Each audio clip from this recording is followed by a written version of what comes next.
जय हिंद students, welcome to study for civil services. मैं हूं आपका एजुकेटर कमलाक्ष झा। आप देख रहे हैं द हिंदू न्यूज़पेपर की न्यूज़ और एडिटोरियल एनालिसिस के लेक्चर को।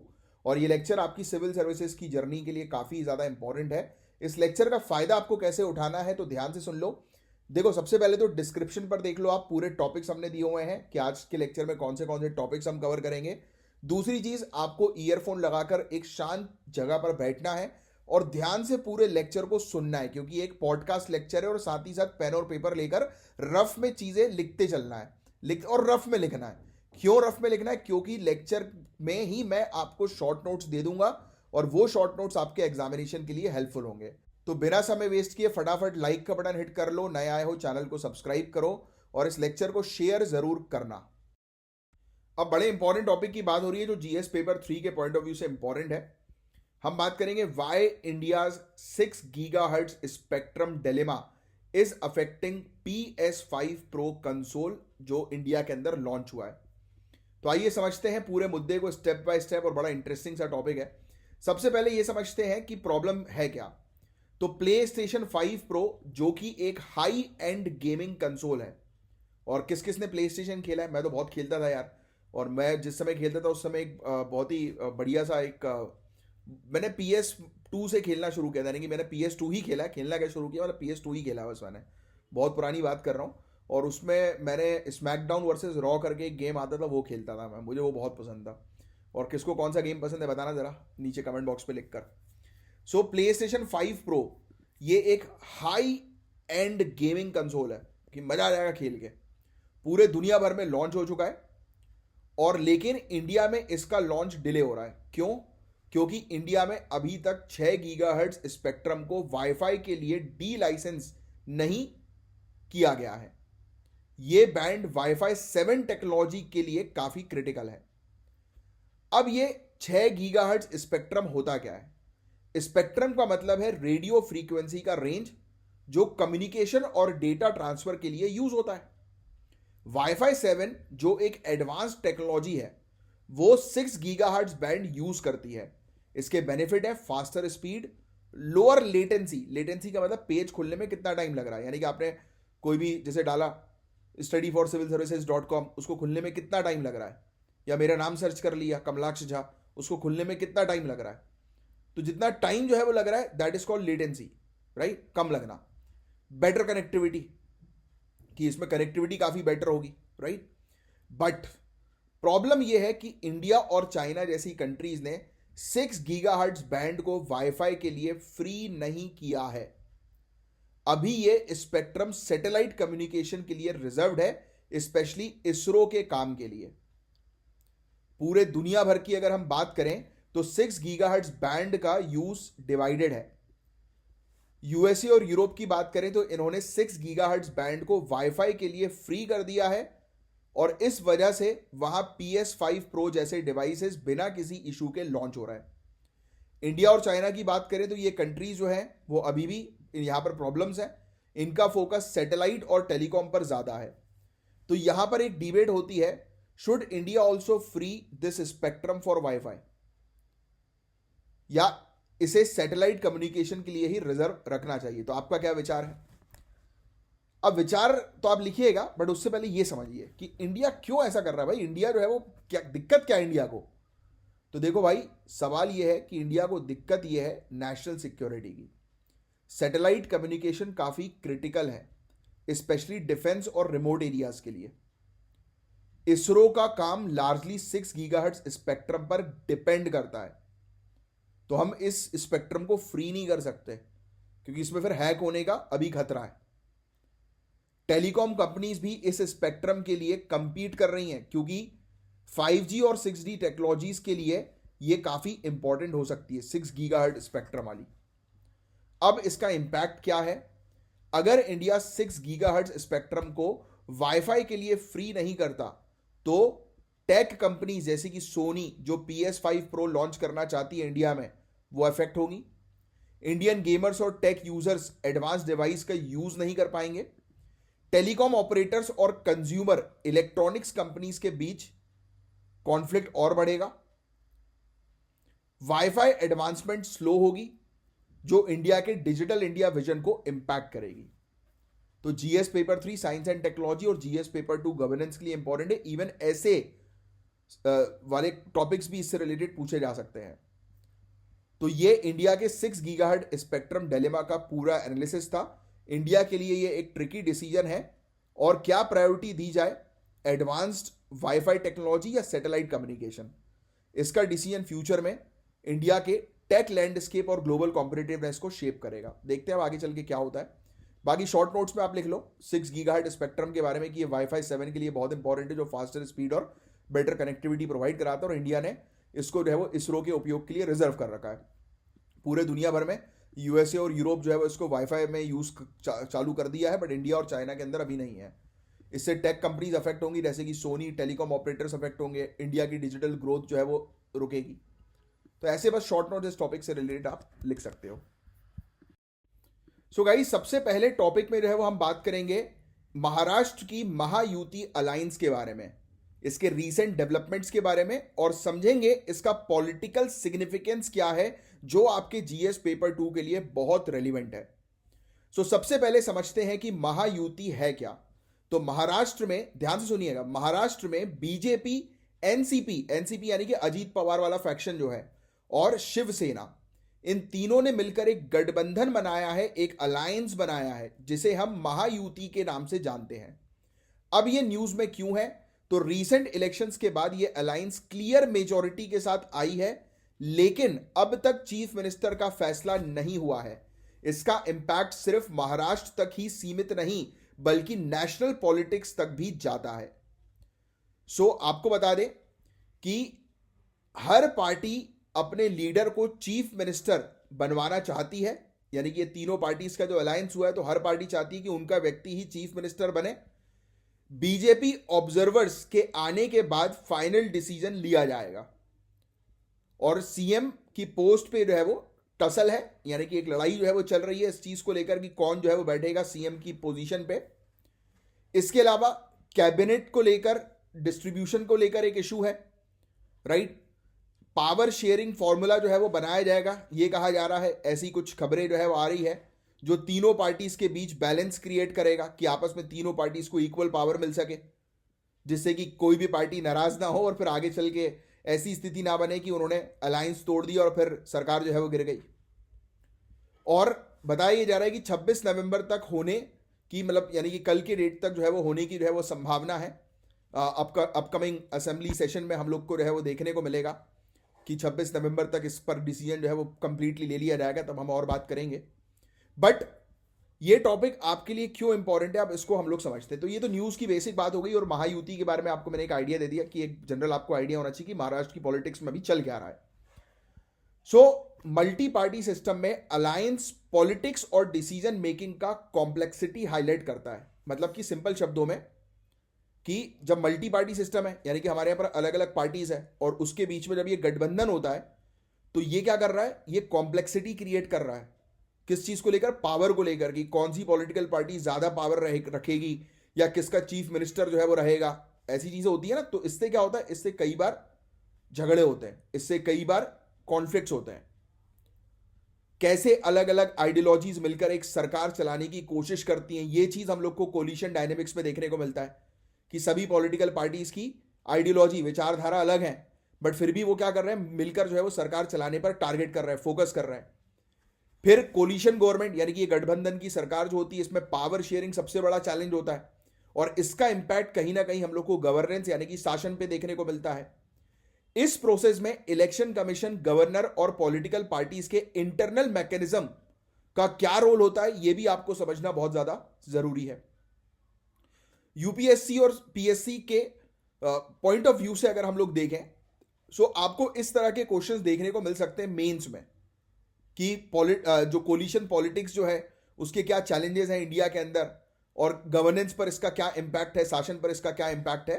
तो ऐसे क्वेश्चंस मेंस में आपको जो है वो देखने को मिल सकते हैं, और मैंने जो आपको चीजें बताई उससे आपको एक आइडिया लग ही गया होगा। तो इस तरह की पॉलिटिकल डेवलपमेंट से हमें इंडिया की पॉलिटी के कंसेप्ट को रियल वर्ल्ड कॉन्टेक्स्ट में समझने का मौका मिलता है। तो ये सिर्फ एक स्टैटिक नॉलेज के लिए नहीं, बल्कि आपकी एनालिटिकल स्किल्स को भी इनहैंस करते हैं इस प्रकार के टॉपिक। तो होपफुली ये टॉपिक आपको समझ में आया होगा, अच्छा लगा होगा तो लाइक का बटन जरूर हिट करना। और देखो ये शॉर्ट नोट्स मैंने आपके सामने जो है वो रख दिए हैं। सबसे पहली चीज तो देखो, आप यहां पर चाहो तो ये नोट्स बना सकते हो कि महायुति अलायंस के अंदर कौन कौन लोग शामिल हैं और फिर क्या इशू है। तो ऑब्वियसली बात है कि चीफ मिनिस्टर का सिलेक्शन अभी पेंडिंग है, सबके बीच में पावर शेयरिंग का इशू चल रहा है। और यूपीएससी के लिए ये टॉपिक किस पॉइंट ऑफ व्यू से इंपॉर्टेंट है तो वो मैंने आपको जो है वो बता दिया, राइट, कि coalition politics, governance challenges, governor election commission का क्या रोल होगा, राइट। तो वो सब चीज़ों पे हम लोग को चीज़ें यहाँ पर देखने को मिलती है। तो ये था गाइस ओवरऑल टॉपिक, होपफुली आपको चीज़ें समझ में आई होंगी। अब जो टॉपिक है गाइस, ये जीएस पेपर 3 और जीएस पेपर 2 के पॉइंट ऑफ व्यू से काफ़ी इंपॉर्टेंट है। कॉन्फ्रेंस ऑफ पार्टी 29 जो रिसेंटली बाकू अजरबैजान में हुई है, उस पर इंडिया का स्टैंड एक स्ट्रॉन्ग मैसेज भेजता है क्लाइमेट जस्टिस और इक्विटी को लेकर। सो आइए इस टॉपिक को डिटेल में हम लोग जो है वो समझते हैं। सो सबसे पहले तो न्यूज़ में क्या हमें चीज़ें देखने को मिल रही हैं, तो आप सबने सुना होगा कि कॉन्फ्रेंस ऑफ पार्टी 29 काफ़ी डिस्कशन जो है वो चल रहा है। मेजर हाइलाइट्स इससे रिलेटेड क्या क्या है, ध्यान से सुनिए। एक नया फाइनेंशियल रोड मैप प्रपोज किया गया है जो 2035 तक हर साल 1.3 ट्रिलियन यूएस डॉलर का टारगेट रखता है क्लाइमेट एक्शंस के लिए।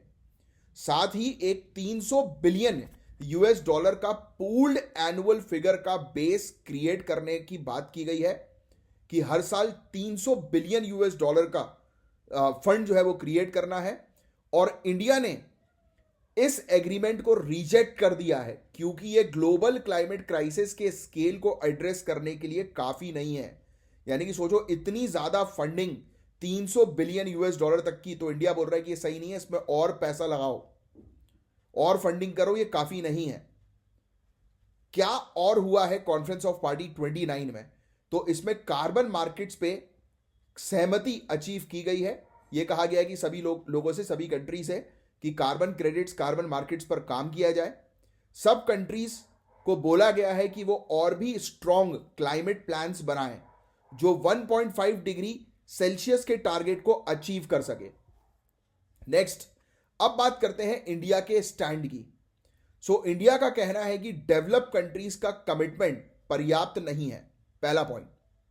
दूसरा, क्लाइमेट फाइनेंस का जो प्रॉमिस था वो पूरा नहीं हो रहा, यानी कि जो क्लाइमेट फाइनेंस की बात करिए कि डेवलप कंट्रीज फंडिंग प्रोवाइड कराएंगे, वो आप प्रॉमिस पूरा नहीं कर रहे हो। तीसरा, ये डील डेवलपिंग कंट्रीज की जरूरत को इग्नोर करती है और इंडिया स्ट्रांगली फोकस कर रहा है इक्विटी के ऊपर और कॉमन बट डिफरेंशिएटेड रिस्पॉन्सिबिलिटीज के ऊपर, कि इंडस्ट्रियलाइजेशन के समय पर डेवलप कंट्रीज ने तो पॉल्यूशन कर करके फायदा उठा लिया, कमा लिया, और जब डेवलपिंग कंट्रीज के कमाने की बात आई तो पूरा बर्डन डेवलपिंग कंट्रीज को झेलना पड़ रहा है, क्लाइमेट का और हर चीजों का, है कि नहीं। तो ये कह रहे हैं कि भाई इक्विटी के प्रिंसिपल पर काम करो, और मुझे आप लोग कमेंट बॉक्स पर एक्सप्लेन करके बताएंगे कि इक्विटी का प्रिंसिपल क्या कहता है, जो जीएस पेपर 2 के लिए बहुत इंपॉर्टेंट है। इंडिया कह रहा है कि डेवलप कंट्रीज जिनका ज्यादा कंट्रीब्यूशन है ग्लोबल वार्मिंग में, उनको ज्यादा रिस्पॉन्सिबिलिटी लेनी चाहिए। ये टॉपिक आपके GS paper 3 environment and sustainable development और जीएस पेपर 2 इंटरनेशनल रिलेशंस के लिए बहुत इंपॉर्टेंट है। 4 की एंगल्स को समझना बहुत जरूरी है। पहला, क्लाइमेट फाइनेंस, डेवलपिंग कंट्रीज के लिए फंड्स कैसे मोबिलाइज होंगे, ये एक बड़ा मुद्दा है कि कहां से आएंगे डेवलपिंग कंट्रीज के लिए फंड्स। दूसरा, इंडिया की पोजीशन, ये रिफ्लेक्ट करता है कि इंडिया का क्लाइमेट नेगोशिएशंस में क्या स्टैंड है।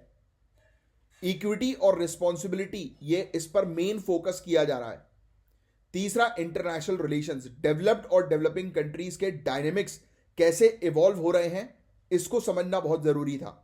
और चौथा, सस्टेनेबल डेवलपमेंट गोल्स, ये टॉपिक डायरेक्टली लिंक्ड है सस्टेनेबल डेवलपमेंट गोल 13 से, जो कि क्लाइमेट एक्शन की बात करता है। गाइज, ये काफी इंपॉर्टेंट टॉपिक है जिसके बारे में हमने चर्चा करी।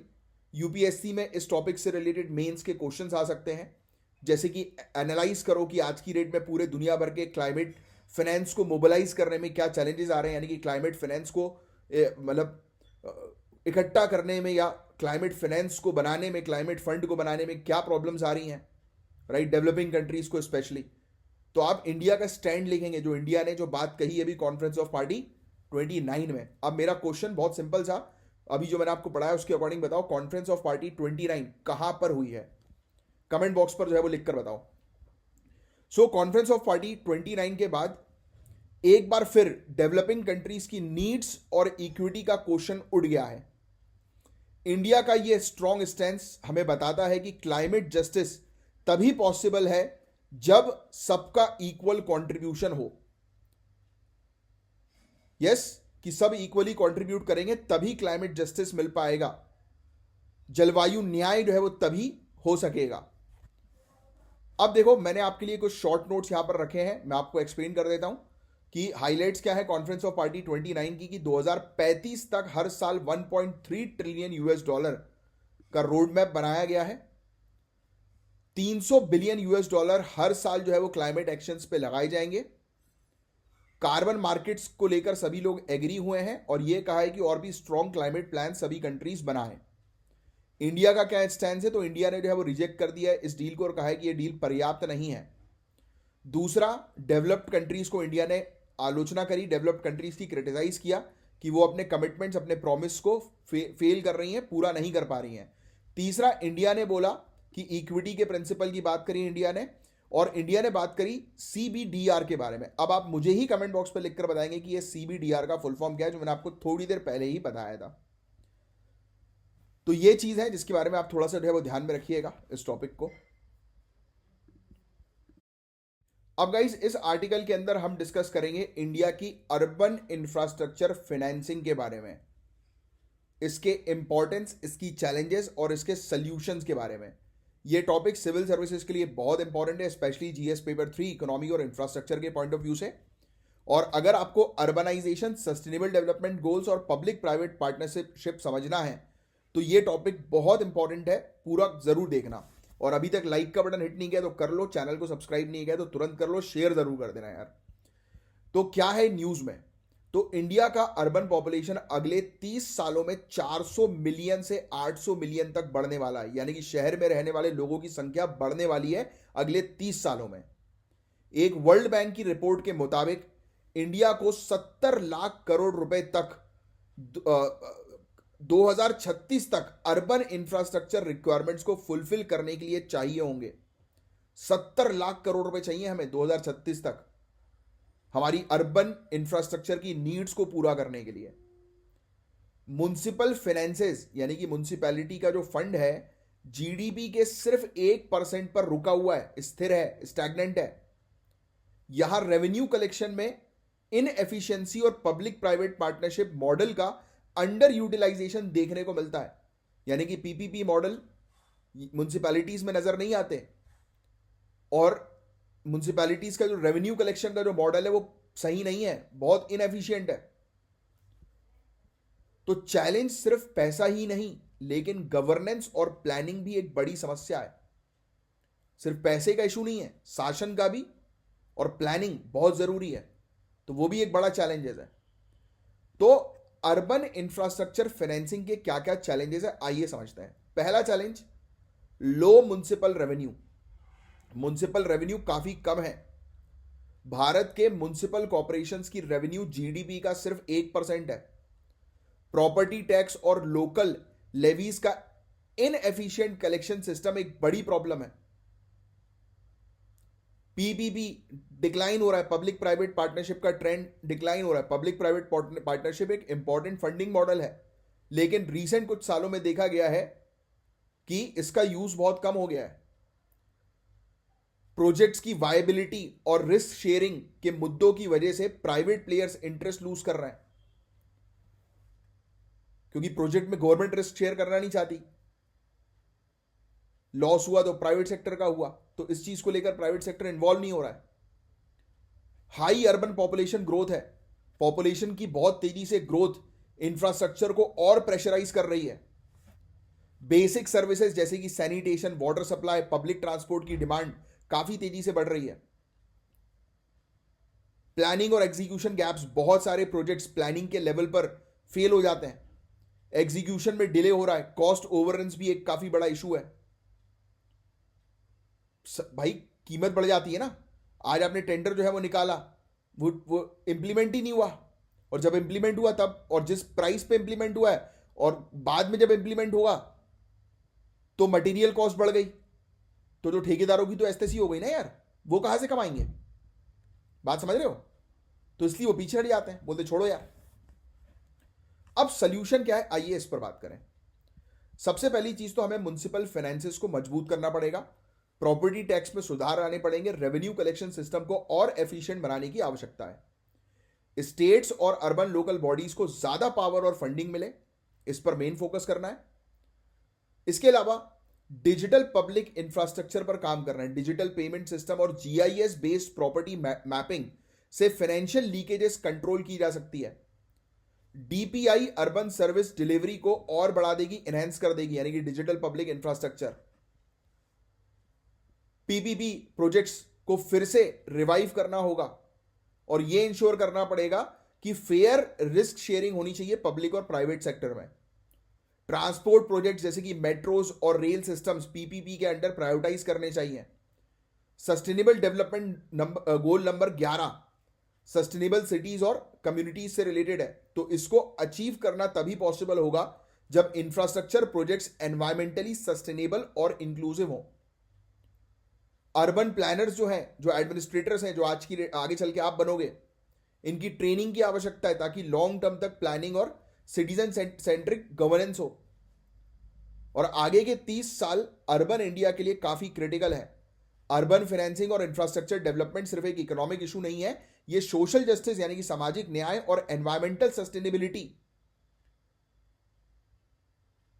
का भी क्वेश्चन है। अगर भारत टाइमली और इफेक्टिवली रिफॉर्म करे, यानी कि हम सही समय पर सही सुधार करें, तो हम सस्टेनेबल अर्बनाइजेशन का एक मॉडल बन सकते हैं कि शहरीकरण करें, वो भी सतत विकास को ध्यान में रखते हुए। तो ये मॉडल बन सकते हैं हम। तो देखो, एक शॉर्ट नोट्स है कुछ आप लोग के लिए, या आप मेंशन कर सकते हो। जैसे अर्बन पॉपुलेशन की ग्रोथ एक्सपेक्टेशन ये है कि 400 मिलियन से 800 मिलियन हो जाएगी, 30 सालों में बढ़ जाएगी। फंड्स हमें चाहिए 70 लाख करोड़ रुपए 2036 तक, ये वर्ल्ड बैंक की एक रिपोर्ट के अकॉर्डिंग पता लगा। म्युनिसिपल फाइनेंस एक बड़ी प्रॉब्लम है, हमारी जीडीपी के 1% पे अटकी हुई है, और आज की रेट में सुधार करने की आवश्यकता है। प्रॉपर्टी टैक्स कलेक्शन में पीपीपी का ट्रेंड जो है वो डिक्लाइन होता जा रहा है। तो रिकमेंडेशन यही है कि भाई म्युनिसिपल फाइनेंस को स्ट्रॉन्ग करो, डिजिटल पब्लिक इंफ्रास्ट्रक्चर का उपयोग करो, पीपीपी को प्रायोरिटाइज करो, स्पेशली ट्रांसपोर्ट प्रोजेक्ट्स में, और सस्टेनेबल डेवलपमेंट गोल नंबर 11 के साथ अलाइन करो पूरी चीजों को, राइट। तो ये था पूरा ओवरऑल टॉपिक। होपफुली आपको पूरी चीज अच्छे से क्रिस्टल क्लियर जो है वो समझ में आई होंगी गाइस। अब गाइस हम डिस्कस करेंगे एक इशू के बारे में जो सिर्फ एक सिंगर या अवार्ड तक सीमित नहीं है, बल्कि हमारे समाज के caste dynamics, freedom of expression और सोशल इश्यूज के मुद्दे को टच करता है। इसके बारे में अगर हम बात करें, हालांकि ये टॉपिक उतना कुछ खास इंपॉर्टेंट नहीं, बट फिर भी कुछ फैक्चुअल इंफॉर्मेशन आपको पता होनी चाहिए। जैसे टी.एम. कृष्णा, जो कि एक रिनोन्ड कर्नाटिक सिंगर है, जानी मानी कर्नाटिक सिंगर टी.एम. कृष्णा, उन्होंने एक prestigious award Sangeeta Kalanidhi award जीता है, राइट। पहला पॉइंट क्लियर हो गया। संगीता कलानिधि अवार्ड किसको मिला? टी.एम. कृष्णा को। अब ये चीज स्टेट पीएससी पूछ सकती है, क्योंकि ऐसे क्वेश्चंस डायरेक्टली आ जाते हैं स्टेट पीएससी के अंदर, बट यूपीएससी इस क्वेश्चन को टच नहीं करेगी। वो टच कर सकती है संगीता कलानिधि अवार्ड के बारे में कुछ फैक्चुअल इंफॉर्मेशन। अब देखो, अब मैं आपको बताता हूं ये पूरा टॉपिक है क्या। ये अवार्ड उन्हें एम.एस. सुब्बुलक्ष्मी के नाम पर दिया गया था। टी.एम. कृष्णा जी जो कर्नाटिक सिंगर है, जो मैंने अभी आपको बताया, जानी मानी कर्नाटिक सिंगर, उनको ये अवार्ड जो मिला था संगीता कलानिधि अवार्ड, ये एम.एस. सुब्बुलक्ष्मी जी के नाम पर उनको मिला था। लेकिन कंट्रोवर्सी तब स्टार्ट हुई जब मद्रास हाईकोर्ट के एक जजमेंट ने यह कहा कि एम.एस. सुब्बुलक्ष्मी के विल के अकॉर्डिंग ये अवार्ड उनके नाम पर नहीं दिया जा सकता। कैश प्राइज जरूर दिया जा सकता है, बट उनका नाम यूज नहीं हो सकता। तो सबसे पहले तो टी.एम. कृष्णा, जो मैंने आपको एक हाईलाइट दे दिया कि एक कर्नाटिक म्यूजिशियन ही नहीं, बल्कि एक थॉट लीडर भी है, राइट। उन्होंने कर्नाटिक म्यूजिक और कास्ट के बीच एक कॉम्प्लेक्स रिलेशन को ओपनली एड्रेस किया। यह बात उनकी कुछ पर्टिकुलर आर्टिकल्स में क्लियरली रिफ्लेक्ट हो रही है। तो नेचुरली उनका यह अवार्ड जीतना एक बड़ा डिस्कशन पॉइंट आज की डेट में बढ़ गया। और देखो, इस प्रकार से अब कंट्रोवर्सी आती है तो ऐसे क्वेश्चन स्टेट पीएससी पूछ लेती है कि ये फलाना अवार्ड जो है वो किसको दिया गया है। तो ये चीज ध्यान में रखना, स्टेट पीएससी में आएगा। अब बात करते हैं एम.एस. सुब्बुलक्ष्मी जी के बारे में। तो she was one of India's most celebrated singer, यानी कि जानी मानी बहुत फेमस सिंगर, कर्नाटिक म्यूजिक की एक लिविंग लेजेंड थी हैं, लेकिन उन्होंने अपनी विल में ये स्पेसिफाई किया था कि उनके नाम का यूज अवार्ड्स के लिए नहीं किया जाए। देखो, सोचो आप कि वो खुद बोल रही है कि भाई मेरे नाम पर अवार्ड मत दो, इतना बड़ा मुझे मत बनाओ। सोचो आप, एक इंसान की ह्यूमिलिटी और उसके हाई एथिकल स्टैंडर्ड्स ये दिखाते हैं कि जाने माना व्यक्ति है, वो नहीं चाह रहा कि चलो कि वो अपना नाम नहीं, जैसे होता नहीं कि भाई जब आगे चल के आप कलेक्टर बनोगे, आईएएस आईपीएस बनोगे, sometimes it happens in your life, क्या बोलते हैं, अरे नहीं नहीं यार, मैं दूसरों को आगे बढ़ा दोगे, अपनी टीम में दूसरे लोगों को बढ़ा दोगे, चलो ठीक है, ये केस जो हमने सॉल्व किया इसका श्रेय हमारे जूनियर को जाता है।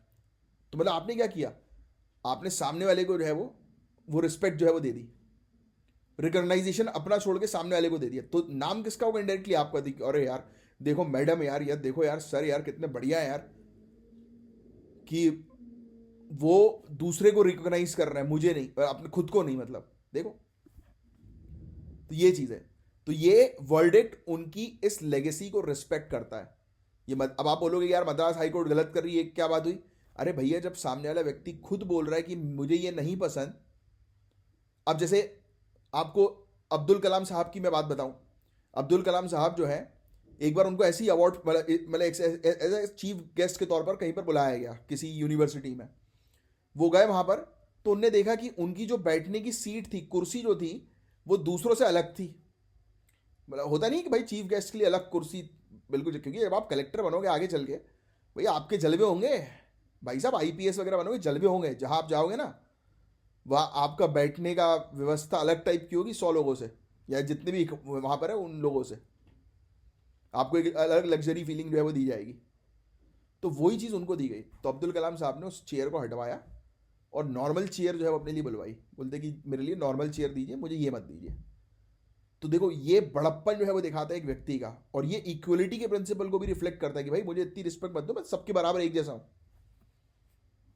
देखो, तो ये सेम चीज एमएस सुब्बुलक्ष्मी जी ने भी कही कि मेरे नाम पर कोई अवार्ड ना दिया जाए, बट जो अवार्ड मिला टीएम कृष्णा को, वो सुब्बुलक्ष्मी जी के नाम पर मिल गया, राइट। और वो अवार्ड जो था वो कौन सा अवार्ड था, मुझे नीचे कमेंट बॉक्स पर लिखकर बताओ। मैंने अभी आपको अवार्ड का नाम बताया, संगीता कलानिधि अवार्ड, राइट।